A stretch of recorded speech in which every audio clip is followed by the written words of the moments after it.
RCI, food for thought. The station that gives you, more lunch.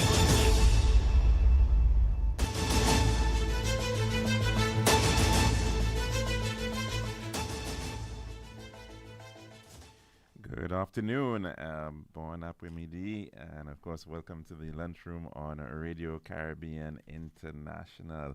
And it is Friday, the 24th of October, 2025. Bonne fête Creole. It is, of course, the weekend before Journée Creole here in St. Lucia, and we, of course, wishing you a wonderful Journée Creole weekend. It's also program number 1475 of the Lunchroom on Radio Caribbean International. Of course, if you want to follow us, you can do so on our 101.1 FM radio frequency, but you can also get us at our website, rcistlucia.com, and we are also streaming live on our Facebook feed as well as on YouTube. And we do hope that you can share that link as well with your friends and family. The numbers to call in to tell us what's on your plate today: 452-3046, again 452-3046, as well as our WhatsApp number 724-0008. That's 724-0008. You can message in or call in to that number. So of course you can tell us all about the Lamewi and the Hawasaw and the South and Joel Cochon and everything that you might be eating at this time. Of course, we hope it's a wonderful time for lots of food for everybody. And of course, we've been looking forward to hearing from you. And today we'll look back in time to some events of the day. Well, back in the year 1962, Soviet ships approached but stopped short of the U.S. blockade of Cuba during the Cuban Missile Crisis. Of course, that was 1962, and we are now into 2025, and it does appear to be another moment like this building up right here in the Caribbean. 2008, on this day, was Bloody Friday. Many of the world's stock exchanges experienced the worst decline in their history, with drops of around 10% in most indices. Of course, that was on the occasion of that global financial crisis that was impacting many parts of the world. We're going to send out some birthday greetings as well today. First to Miss Sancha Isidore, happy birthday to you. Hope you're having a fantastic birthday. To Mr. Michael Jacques as well, happy birthday to you. And also to Mr. Raphael Kingsley St. Hill. Many of you will know him as Inch, former president of the St. Lucia Civil Service Association, celebrating his birthday today. His wife's birthday was about 12 days ago, I think, 11 days ago. And now it's his turn. And so we're wishing him a wonderful birthday as well. We now move on to our dish of the day. Every bed in our hospitals tells a story of someone's mother, someone's brother, someone's friend. And when that story of care is complete, it's time for the next chapter, home. But too often, discharged patients are left waiting hours, days, weeks, sometimes months, not because they want to stay, but because no one comes. We understand life gets busy, but every extra day they wait means another patient, perhaps in pain, perhaps in crisis, can't get the bed they desperately need. So when the call comes that your loved one is ready, please be ready too. Pick them up, bring them back to the comfort of family, where healing truly continues. Because caring doesn't end at discharge, it continues with you.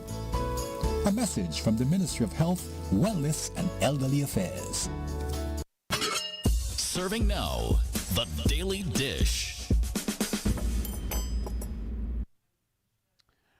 Well, welcome back to our program here at Radio Caribbean International. Now, of course, we are in a festive time, a festive occasion right here in St. Lucia, that of Journée Creole, Creole Heritage Month, but we certainly also do need to keep our eyes and ears open because, in as much as we are enjoying this moment, this peaceful time, we are, of course, also and should be very much aware of the issues, the undercurrents that are impacting us right here in the Caribbean. Of course, the issue of being in the hurricane season is one we need to continue to keep note of, especially considering that the system that passed us not so long ago ended up into becoming Hurricane Melissa and is currently impacting the island of Jamaica with predictions that it's going to be a Category 5 hurricane, 200-mile-per-hour winds, and the suggestion is that it is likely to even stall on its track across a very, very curious track indeed, originally being south of Jamaica, veering north, and then appearing to want to go quite across the length of Jamaica. Jamaica normally you could see it on a sort of an east-west axis, the island, and apparently some parts of Jamaica are projected to, in fact, get up to 30 inches of rain. That is an astounding amount of rainfall, over 2 feet of rainfall, and the if you think back, I think to Hurricane Thomas in 2010, October 2010, we got about, I think, 11 or 12 inches of rainfall in some parts, but this is certainly could potentially be cataclysmic for parts of Jamaica. So certainly want to keep them in our thoughts and prayers at this time. And of course, the issue of these hyper powerful hurricanes against the backdrop, of course, of the issues of climate change and dealing with the challenges that come with that, including lots of extremes. So yes, extreme rainfall events, but also extreme temperatures and extreme drought conditions. And I believe we are experiencing the month of September was one of our driest Septembers, I think, for over the past 30 years or so. And of course, we are at a point right now where we may very well be looking at a pretty dry period coming up once we hit the dry season. So we're going to have to monitor that aspect, certainly, to see how things pan out, because already we know the challenges with respect to Wasco and the network. Those pipes, that raw water line, nearly 40 years old, and again, another announcement coming from Wasco that they are in fact going to have to do some additional work on another area where the line has ruptured. And it's, of course, an unfortunate race against time, and with the expectation, yes, that the pipeline is going to be replaced, but at the same time, this is the current situation. So it certainly means that we have to take the necessary actions in terms of trying to cut back on the use, where possible, of potable water. Lots of people are out there desirous of ensuring that their cars are very shiny. Of course, it's business for some people, ensuring that they bring their car to the car wash, but we also have to be thinking about the environmental and impact on the amount of water available for use here in St. Lucia. And so if that was not enough, of course, these issues of climate change and the threat of stronger hurricanes, we have another system brewing in our Caribbean, and that is as a result of heightened tensions between the United States of America, the hegemonic power of the Western Hemisphere, the world's superpower, and of course, currently not looking to make very many friends, it would appear, with many countries, as we've seen the Trump administration move from one crisis to the next in respect of global affairs and international relations. And they certainly have not left the Caribbean out of the mix. And in particular, of course, the country that makes up a significant amount of the southern coastline of the Caribbean Sea, that of the Bolivarian Republic of Venezuela. That country, of course, effectively somewhat of the birthplace of the revolutionary fervor that brought down the Spanish Empire, Spanish colonialism in South America, and of course, a very long history there. Has also been a tremendously blessed country by virtue of its mineral resources, particularly that of hydrocarbons, the likes of oil and gas, the world's largest known or proven reserves of oil, not in the Middle East, not in Saudi, not in Kuwait, not in Iraq, but in fact in Venezuela. And that presence has also been somewhat of a curse, in as much as it has brought quite a lot of wealth to that country and lots of opportunity. It has also led to a number of economic disparities. The issues of Dutch disease, the economy being so skewed towards dependence on the petrodollar, has fueled decades and decades of challenges over the years. Lots of issues of inequality still being a major problem in Venezuela. An elite class, at one point in time, the wealthiest country in Latin America, and of course at this point, very, very, very difficult circumstances that they have found themselves in. We saw, of course, the rise of a socialist-led movement, revolution, so to speak, by the likes of Hugo Chavez, and then as his successor, Mr. Nicolas Maduro, taking over. And of course, that has not generally been to the liking of the United States. That has brought on a lot of embargoes, issues in respect of relations with that country and the United States. Has led to a very difficult economic situation. But on top of that, of course, the dependence on oil and gas has also, and especially when the prices go down, or not as where they would like them to be, we've seen the pressures on Venezuela. And of course, they've been tackling major economic challenges, hyperinflation. I think we have the highest rate of inflation in the world. The Venezuelan dollar is almost effectively worthless against this backdrop. And so we've seen masses of persons, in fact, leaving the country, whether they may be heading to Colombia, whether they may be heading to Trinidad and Tobago, to Guyana, and of course to the United States as well. And that has certainly caused a tremendous pressure on that economy. Well, significant. I think nearly 7 million Venezuelans have left the country in recent years. And now they are, in fact, facing additional pressure from the United States of America. This time, we've been seeing a heightened amount of U.S. military naval assets being brought into the Caribbean.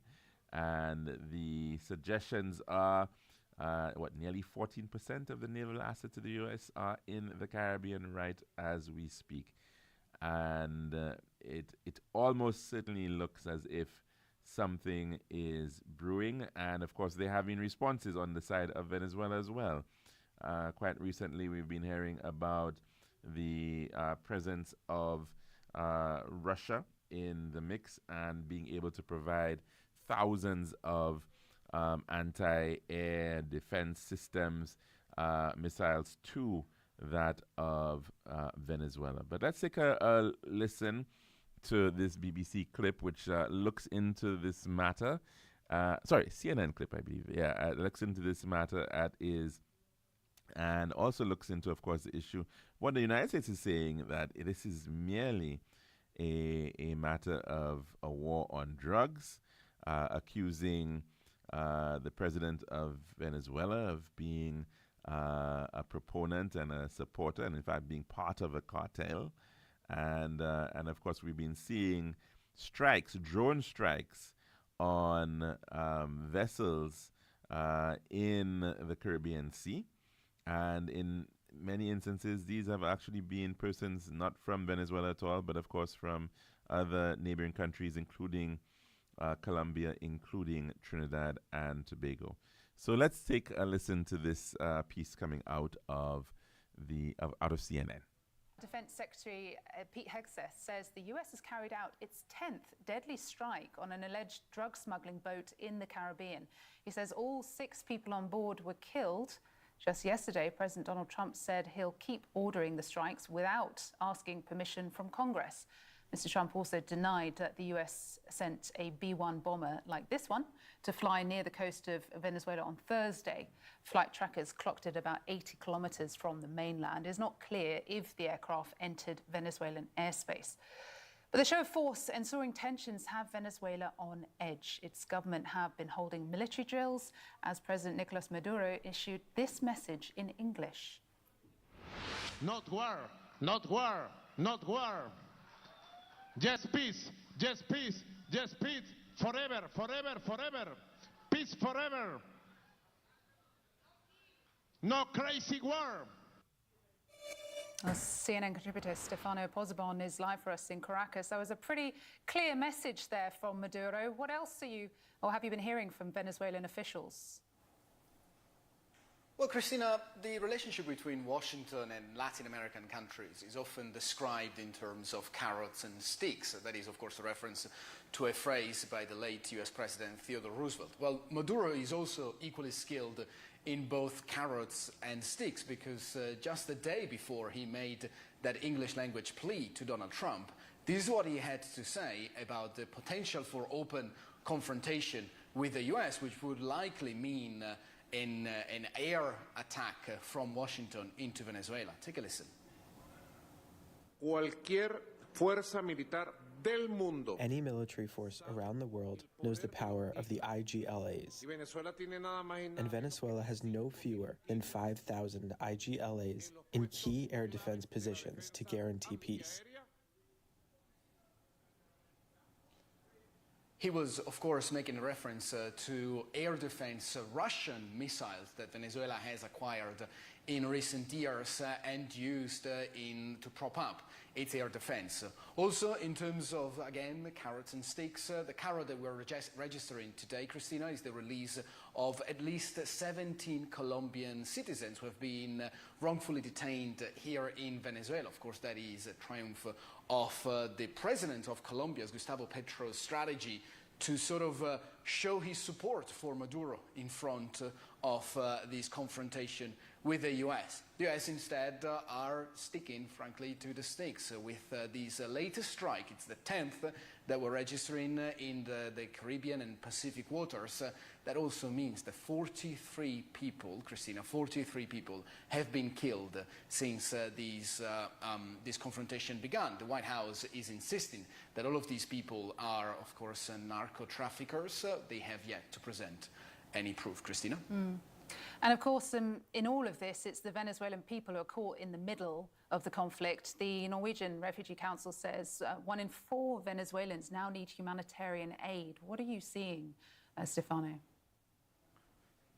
Yes, of course, this is a country that remains in deep economic trouble, no matter how you see it, no matter how you look at it, no matter the effort to lift US sanctions on its oil exports from the administration here in Venezuela. Well, Venezuela remains in deep trouble. We spoke with several Venezuelans since we came here earlier this week. One, for example, told us that he had to give up his job on the same week that this confrontation with the United States began because his mother broke her pelvis in a home domestic incident and that he had to care for her because they don't have the money to look after her. And of course, the public health system here in Venezuela is in disarray. This is a country whose currency has devalued almost 50% since the beginning of this confrontation, this new campaign from the White House. So it's a good point to point out and to highlight that in the middle of this confrontation, there is, of course, millions of Venezuelans who are still reeling from one of the most devastating economic crises registered anywhere in history in a country that is not at war. And you can probably read more about it on our website with our reporting here from Caracas. Christina? Yeah, definitely something that is not talked about enough. Stefano, we appreciate it. Thank you. And as we get this news of a 10th deadly strike on an alleged drug smuggling boat, let's dig in deeper now with Juan Gonzalez. He is the former White House National Security Advisor, Senior Director for the Western Hemisphere in the Biden administration. He is now a resident fellow at the Georgetown Americas Institute. Thank you for joining us. Thank you for having me. So, Juan, we know the US has never been a fan of the Venezuela administration, but why go after them so heavily now? What's your read of this? Well, certainly. I mean, right now, the Trump administration has moved from what seems like a counter-narcotics operation to active kinetic ops and political warfare against Venezuela. As has been mentioned, since September 2nd, there have been 10 lethal strikes, killing at least 43 people. What's concerning right now is that the president has said explicitly that the U.S. does not need formal declaration of war from Congress to strike what he calls narco-terrorists, and he has elevated drug cartels to ISIS in the Western Hemisphere. Now, the strategic implications of these are one that the president has basically signaled that he's going to rely on executive war powers, and the ISIS framing really opens up a broader set of legal an operational toolkit like covert ops, as the president has mentioned, strike authority. So what we're going toward is a next phase of escalation, going from maritime interdictions to possible strikes inside Venezuelan territory, all with the aims of changing the regime inside of Venezuela. We just heard Maduro there saying that Venezuela has, I think, 5,000 Russian anti-aircraft missiles. And we know Russia and China are supporters of him. Will they back Venezuela if the US continues its pressure, as you say, not just in maritime, but also on land? I mean, that's an important question. Certainly, Venezuela's military is in disrepair, but its air defenses are formidable. The Russian, but also Chinese radar and air defenses are not fixed. They're mobile. They would not stand a chance against the F-35s, but what it does underscore is that any sort of military intervention inside of Venezuela will not be easy. China and Russia also have strategic interests. They have intelligence bases there. They have economic interests there. But there's an open question about where Venezuela really fits in the level of priorities as they engage the United States. The Biden administration, of course, called for new elections in Venezuela, even though Nicolas Maduro was defeated and went on to be defeated in a landslide by the Democratic opposition. The Biden administration did eventually recognize Edmundo Gonzalez as the president-elect, but it took them a little while. Why did they drag their feet on that for so long? Well, I mean, the question was, there was a result of the election that was resounding in its election of Edmundo Gonzalez. Then there was a follow-on conversation about getting the proof, the counting of the ballots. So we were actually waiting for the institutional authorities to come out with a decision, but we moved fairly quickly to recognize Edmundo Gonzalez when it seemed clear that Maduro was not going to recognize the results of the election.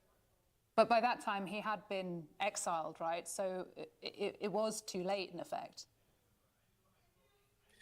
Correct, but there were also previous announcements that said that clearly the Venezuelan people had made a decision in favor of Edmundo Gonzalez. What ended up happening was a formal recognition by the United States is really a formality. I mean, we'd actually recognized the results of the voting that had taken place on July 28th. Do you look back on that, though, with some degree of regret in some senses that could have been, you know, if the US wanted a regime change in Venezuela, that was the time? Certainly, and it's one that, you know, the support from the Biden administration, what it did was it allowed actually these elections to take place. It allowed the primaries to take place.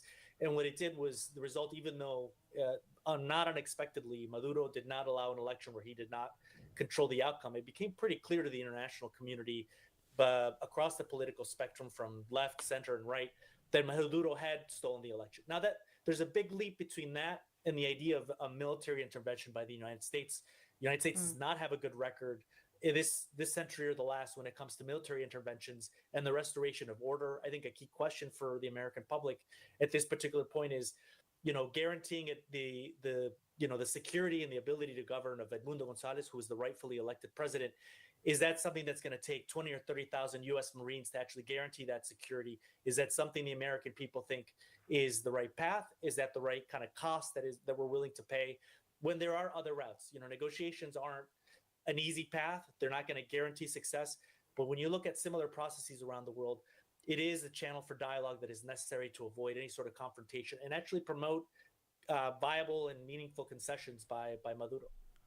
All right. So I'm getting a sense, of course, from what you're listening to regarding the view out of the United States and, of course, CNN, and on the build-up of assets in the Caribbean Sea. And, of course, there's also statements coming out of the CARICOM and Caribbean leaders, but also from former Caribbean leaders as well, who have sent out a statement again requesting the need for the maintenance of a zone of peace in the Caribbean Sea. We'll take that in a little later on because we're actually due for our weather report. So we're going to end our dish of the day at this time and head across to take in that weather report. Compliments to St. Lucia Met Services. This has been The Daily Dish.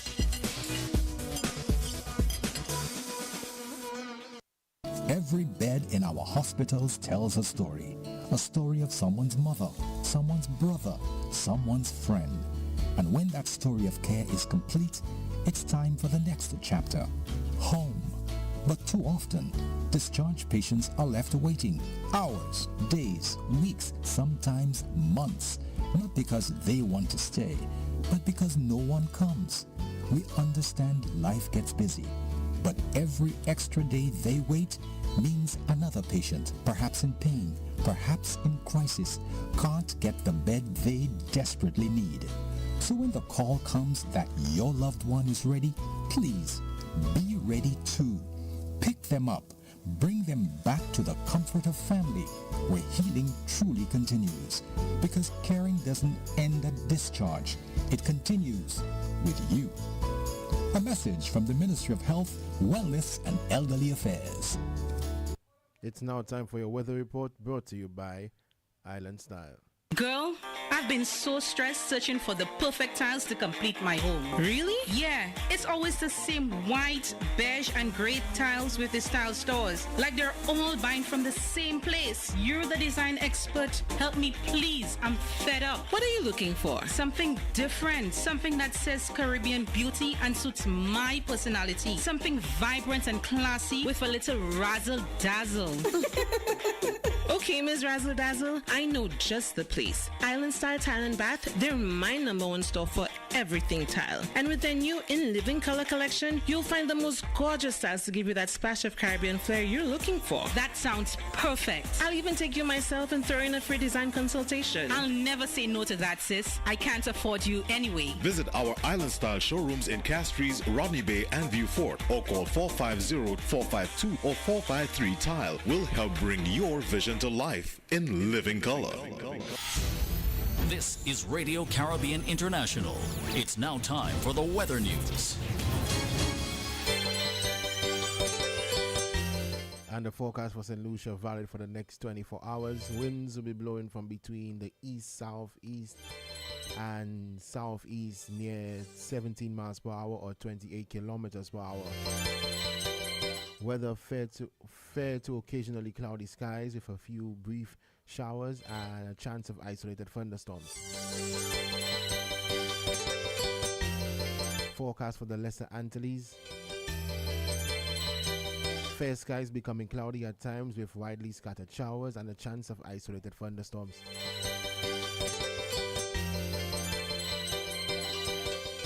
The tropical weather outlook. The Atlantic high pressure system will maintain moderate to brisk easterly winds across the region over the next couple of days.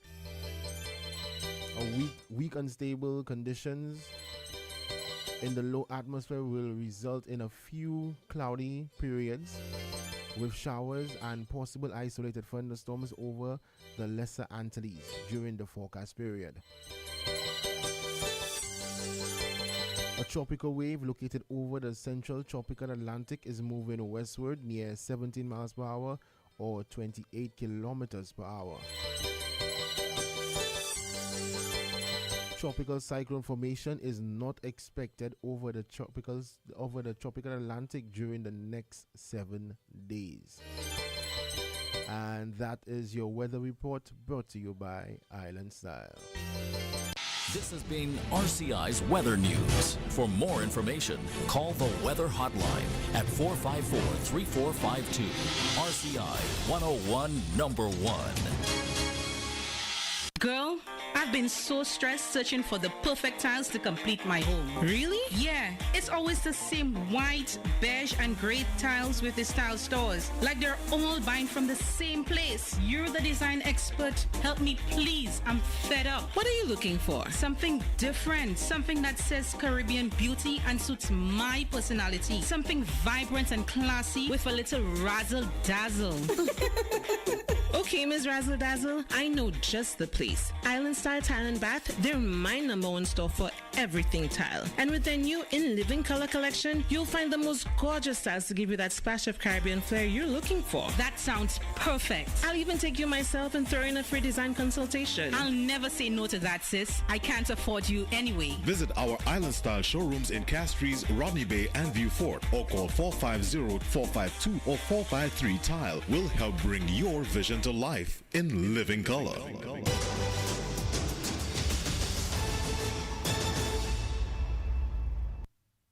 And welcome back to the Lunchroom here at Radio Caribbean International. It is Friday. Of course, it is Vendredi Creole, and many solutions are out and about in their various Creole wear, their madras. Of course, lots of schools celebrating the day, business institutions, lots of festivities for this time, this season. Of course, a very healthy contingent of St. Lucians also, no doubt, representing in Dominica, as they also are sister Creole island. They are at the height of their festivities over there as well, annual festivities of the World Creole Music Festival, and that is coming just before their independence as well on November the 3rd. So very, very busy and heightened time over in the sister island of Dominica.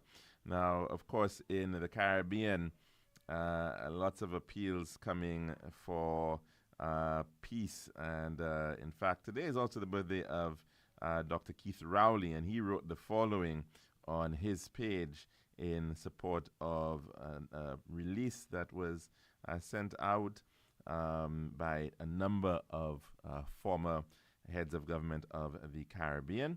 And it reads as follows: Today, on my 76th birthday, I find it necessary and dutiful to sign onto this historic statement of former heads of CARICOM. It is with a deep sense of loss and sadness that I reflect on the leadership provided by Trinidad and Tobago at an earlier time within all the fundamental principles outlined and embodied in this statement. It was Trinidad and Tobago's voice, supported by all my colleagues, when we affirmed that, quote, "Together we are stronger." We maintained, even in the most difficult of circumstances, that, quote, "We may be small but not insignificant, and our voice and our interests should be respected." Today, I am embarrassed to accept that with our proud record of leadership and accomplishments, that today it is Trinidad and Tobago that recklessly subscribe to the dispensing with these principles in the expectation of plenty. It is a dangerous dereliction of duty under any circumstances to embrace the discarded colonial mantra that might is right and that the rule of law, local or international, is an inconvenience and a humbug. And that piece being written on Dr. Keith Rowley's page earlier on today. And the release that he is in fact speaking of and supporting is one which came out and reads as follows. 10 former heads of these member states within the Caribbean community hereby subscribe to the attached statement in a plea for our region as a zone of peace where the rule of law prevails. Antigua and Barbuda's Baldwin Spencer, Belize's Dean Barrow and Said Musa, Barbados' Frondell Stewart, Dominica's Edison James, Grenada's Tilson Thomas, Guyana's Donald Ramata, Jamaica's Bruce Golding and P.J. Patterson, and St. Lucia's Kenny Anthony. The statement reads as follows. Our Caribbean space, a zone of peace on land, sea, and airspace where the rule of law prevails. We, who have previously served as heads of government of the Caribbean community, feel obliged, with the benefit of our experience, to make public our apprehension on the increased military security buildup and the presence of nuclear vessels and aircraft within the Caribbean archipelago. We are impelled to urge a pullback from military buildup to avoid any diminution of peace, stability, and development within our regional space that has the potential to pull the region into conflicts which are not of our making. When the Caribbean leaders gathered at Chaguaramas in 1972, with Eric Williams as the chairman, it was accepted that peace was a dominant factor in shaping the social and political framework for Caribbean development. As a result, the zone of peace has been codified and become a cornerstone in the architecture of our Caribbean sovereignty and the axis for our relationship with the countries of our hemisphere, Europe, and the world at large. From this platform, our region has maintained that established international law and conventions, rather than war and military might, should prevail in finding solutions to seemingly intractable problems. Throughout the years, our Caribbean nations have espoused and practiced the fundamental premise of the United Nations Charter that, quote, all disputes can and must be resolved through negotiation and dialogue.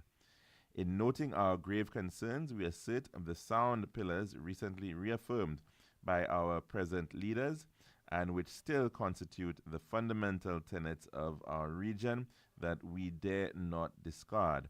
1. Reaffirming the Caribbean as a zone of peace. 2. Reiterating unequivocal support for the sovereignty and territorial integrity of nations in the community. And 3. Respect for a global order where international law prevails and conflicts or disputes are settled by diplomatic engagement and dialogue. Since our independence, Caribbean states have consistently refrained from permitting the hosting of military assets which have the potential to lure the region into conflicts which are not of our own making. We urge adherence to this exercise of our collective sovereignty to avoid endangering our citizens in any crossfire or suffering collateral damage and economic harm. The safety and security of the Caribbean Sea and the territorial integrity of our small states are of inestimable value. The Caribbean Sea is, 1, the most heavily used sea for international trade, cruise tourism, and yachting. 2, vital for land-based tourism on which most states depend for their economic viability. 3, important for deep sea and artisanal fishing. And 4, strategic for the movement of persons and goods among the islands, especially as costs and pollution from air travel increase. Once the domain of pirates, the centrality of the Caribbean has made it attractive to nefarious users like narco-traffickers, gun runners, and human smugglers. Small Caribbean states have limited resources to address the consequences of these illicit and subversive crimes. Accordingly, CARICOM governments over the long sweep of time have sought and responded positively to collaborative agreements to combat these nefarious activities, but consistent with our sovereignty, international law, and intrinsic rights. Of immediate relevance and overarching significance is the Shiprider Agreement with the United States, which was concluded after intense and delicate negotiations. During 52 years of its existence, leaders of our community have never wavered in their total commitment to the rule of law and reliance on the provisions of the United Nations Charter, which forbid, quote, the threat or use of force against the territorial integrity or political independence of any state. Quote, we and successive heads have remained steadfast in our repudiation of external intervention to effect regime change. Regardless of the changes flowing from the swings of the electoral pendulum in our democracy, we have insisted that military action in our maritime waters should be governed by international law and not effectively deny due process.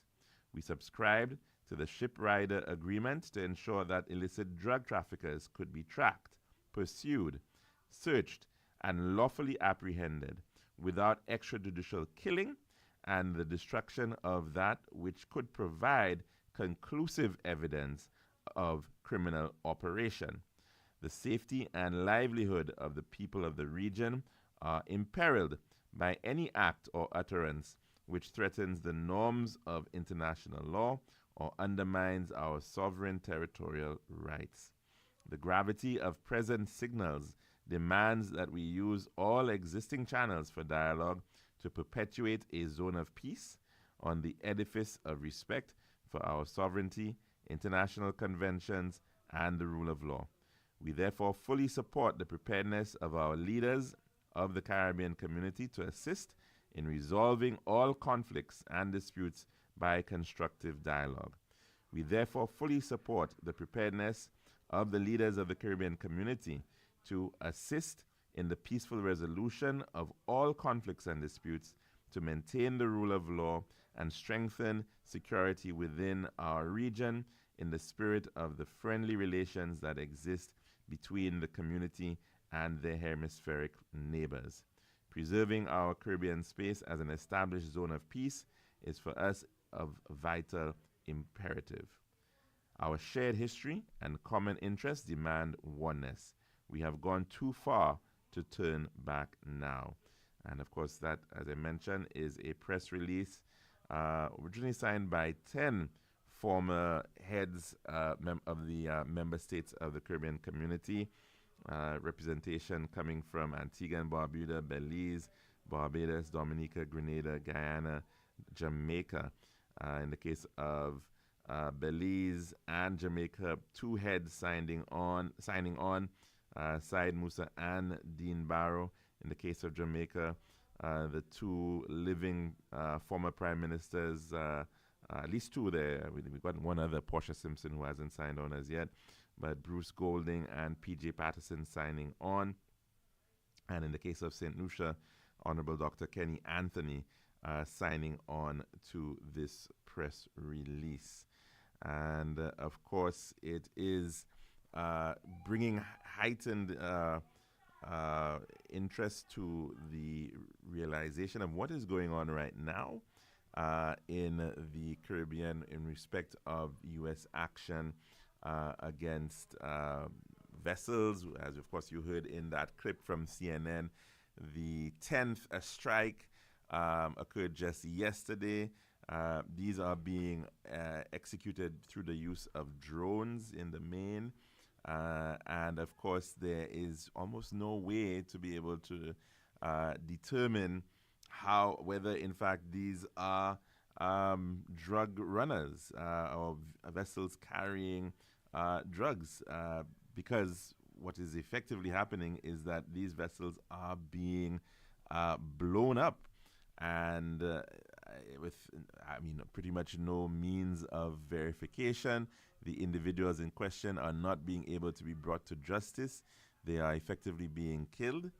And we can think back to Operation Restore Confidence right here in St. Lucia and what occurred in response to that. The Leahy Law, a United States congressional act being utilized to effectively say that there will be no further support of the United States to this matter of supporting the Royal St. Lucia Police Force because of this air of belief that there may have been extrajudicial killings. And of course, we know at that time, and back in 2010, we saw, I think, up to about 11 or so persons losing their lives as a result of police shootings. And the United States was imposed the Leahy Law on that basis, that these were potentially extrajudicial killings, and there had to be due process to be able to ascertain whether these killings were justifiable, whether the extent of the use of force was justifiable in those police officers undertaking their duties. And of course, this is still a current and live matter. As of now, we still have not been fully lifted off this Leahy Law imposition. But then yet still we have, and we're seeing what is occurring right now by the United States of America, claiming, of course, that their intent is dealing with drug trafficking. As to other actions in terms of drug interdiction, well, I'm not too sure. I mean, we know, of course, the United States has had a very long-standing effort in terms of cooperation on matters of drug interdiction in the Caribbean, in our islands and territories, in trying to respond to this issue.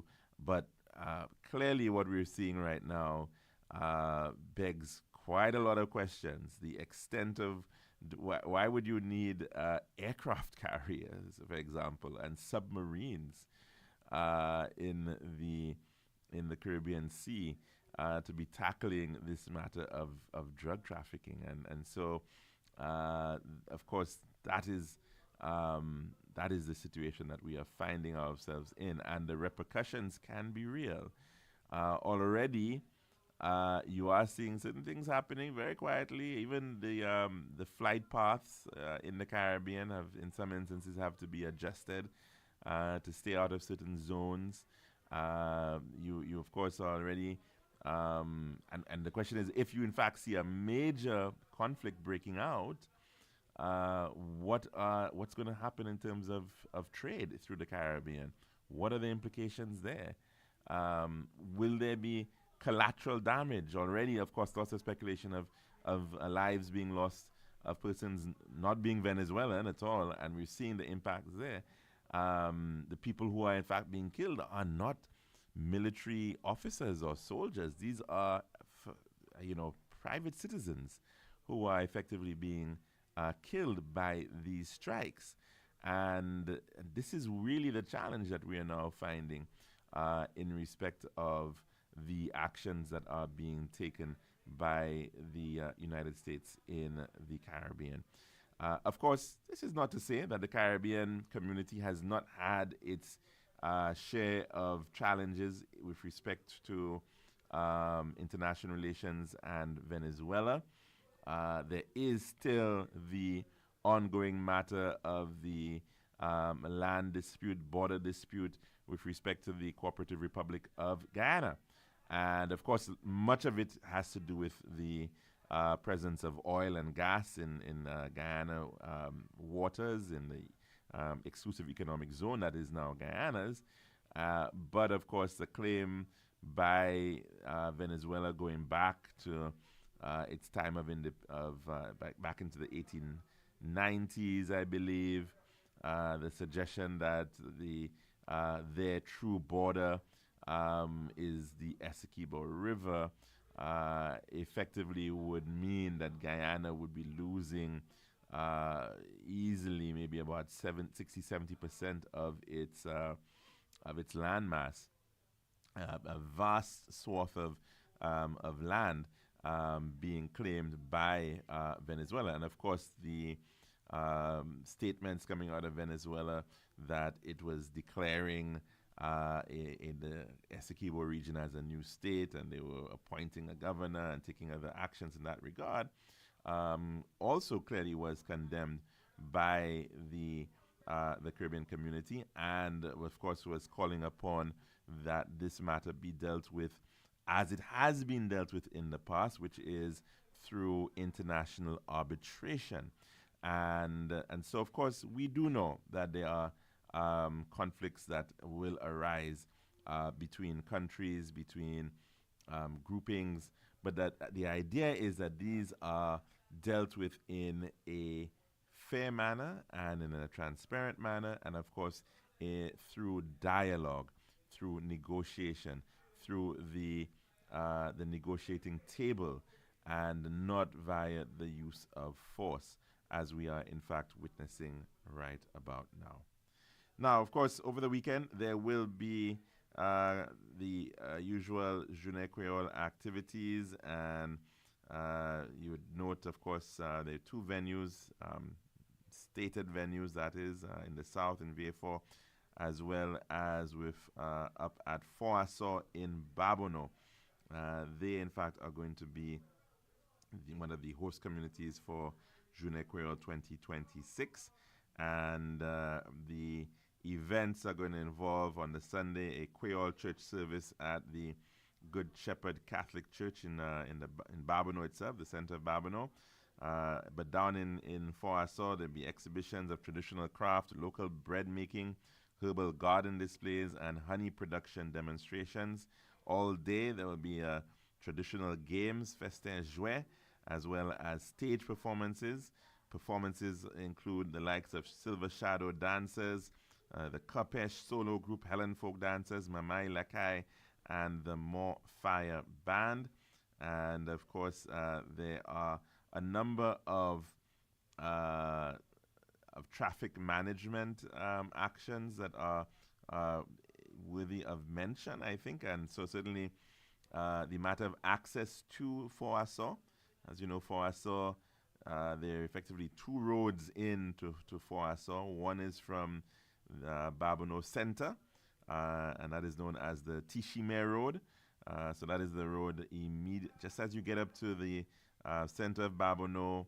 The church is right ahead of you. You've got the police station on your left, and then on the right you've got the community center. And if you turn right, immediately on that right there is in fact another road, almost in alignment with the road that you would have just come up from, the Alain Bousquet Highway. If you go down that road, that's the Tishime Road that takes you into Foassaw. That road will be the only access road into Foassaw. Right, so that'll be one way heading downhill into the center of Foassaw. So from the multipurpose center down to Foassaw, one way along the Tishime Road up to the intersection with the Foassaw Primary School. Only residents will be allowed to go beyond the Foassaw School heading into Chasse. It will be a no entry restriction placed at the Foassaw Tishime intersection to prevent traffic heading back towards Babono along the Tishime Road. The Hill 20 Talvan intersection, there will be a no entry. All traffic heading to Talvan, Foassaw, and Chasse must use the Tishime Road. So effectively, the Talvan Road will be one way heading out. The Tishime Road will be one way heading in to Babon, into the Foassaw community. The Kabish, the main Alain Bousquet Highway, that is, the road coming up from Balata up to through Kabish to Babono, that road will remain open for two-way traffic, as well as the Babono Hill 20 road that passes through Kako. That will also remain two-way, so that won't be affected by any changes there. And so, of course, parking is going to be available. Park and rides from the Babono Primary School yard, the Kako playing field, as well as the Shock area. There will be park and ride services from those three areas to head into Foassaw. Again, just to repeat them, the Babono schoolyard. That's the same yard with the church.